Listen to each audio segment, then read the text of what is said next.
So, tuloy natin. Circular gate, 1.5 meters in diameter, inclined 45 degrees with a vertical. Pwede ko bang kopyahin na lang to? Kopyahin ko na lang to. Kopyahin ko na lang eh. Ayoko na mag-draw ulit. Ay, ano ba yan? Tawa-tawa pa, di pa makopya. Ay, ano ba yan? Tawa pa more. Sige, ulitin na lang natin. Para lang may ano tayo, may visual representation tayo. Again, ito yung tubig. Circular gate, 1.5 meters in diameter. Oh, with the vertical. Oh, yun, with the vertical. Pero kasi, nagkataon na yan 45 yan, ang complement niyan 45 din. So, baka yun. Pero kapag 60 yan with the vertical, yung gagamitin mo, 30 with the horizontal. Diba? So, sige. Copy na yun. Circular gate, 1.5 meters in diameter. Okay. So, lagay natin yan dito. 1.5 meters in diameter.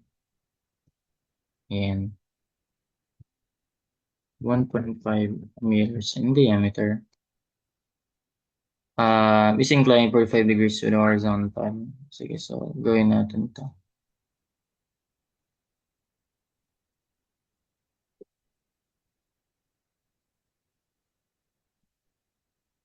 Ayan. So, 45 degrees ba yan? Mukhang 45 ba? Mukha naman. 45 degrees. Kalahati. 45 degrees. With the horizontal. With the vertical. Ayun na rin yan with the horizontal. Ito lang yun with the vertical eh. Di ba? So, ayan. O, ayan. Baka matrap din dun. Okay, nagkataon kasi 45 lang yan eh. Ayan. So, equal lang sila. Complement niyan is itself. So, the center of the gate is 10 meters below the water surface. Ooh! So, this time, ang binigay is diretsahan na. H bar na to agad. Uy, madali to. The center of the gate is 10 meters below the water surface. O, edi maganda. 'Di ba? Center na yung tinutukoy eh. Center. Centroid na agad yun. Ayan, yan yung H bar natin. 'Di ba? Ito yung maganda. H bar na agad to. H bar is 10 meters.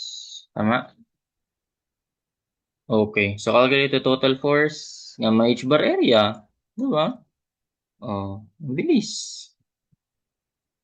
Um, Sige. Okay na lang ito. Lakihan ko na lang.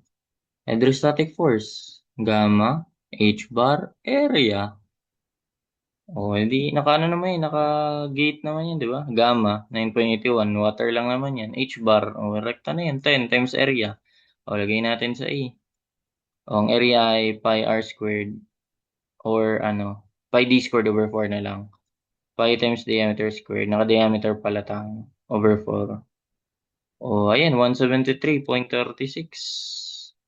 Store natin sa F. Baka kailanganin ulit yan. Tapos calculate the distance of the total force from the bottom of the gate.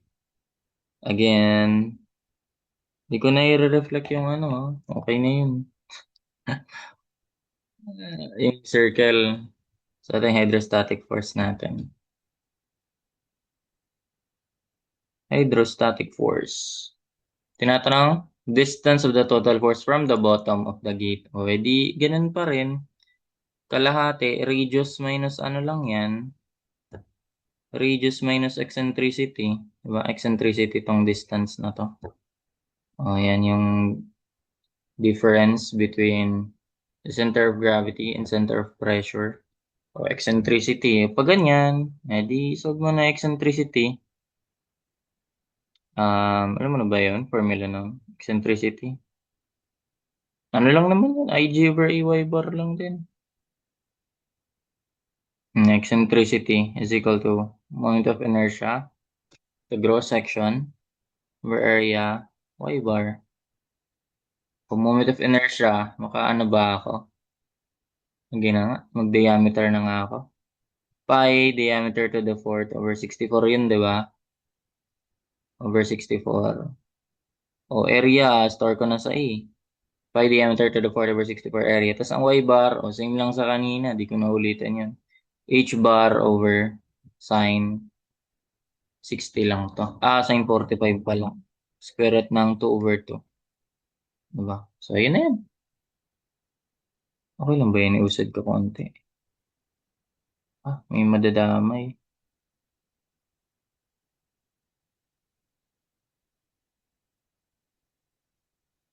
Ayan, ayan. Iusad lang natin konti.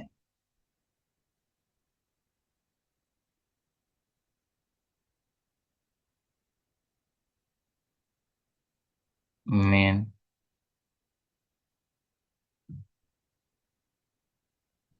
Mopya. Oh, yan. Okay, so pi diameter, pati ba to? Ilalagay ko. Wag na i-star. Diameter to the fourth, over 64 times area. Tapos h bar 10 over sine 45. Ayan. Ilan yan? Ito yung eccentricity. Hindi pa natin makakuha. Eccentricity. Distance of the total force from the bottom of the gate. Di ano ulit? 1.5 over 2 minus eccentricity. Yan, 0.74. Di ba? Very straightforward. 0.74. So that is, pangalanan ko ulit yung y. So that is diameter over 2 minus eccentricity. Okay. D over 2. So ito yung part na yan. Y. Kapal naman. Y. Ayan. D over 2 minus eccentricity. Lagay natin yan sa y naman. And then, ganun ulit, if the gate is hinged at its top, sa top naman daw hinged. Sa top naman siya hinged. Dito.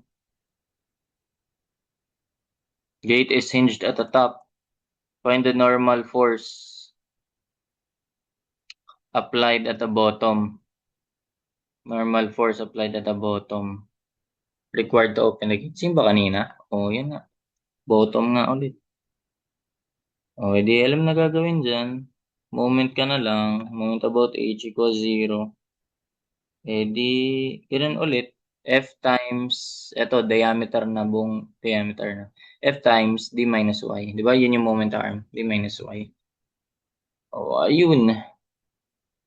F times diameter minus y. Equate mo sa, pangalanan natin to. Laki naman.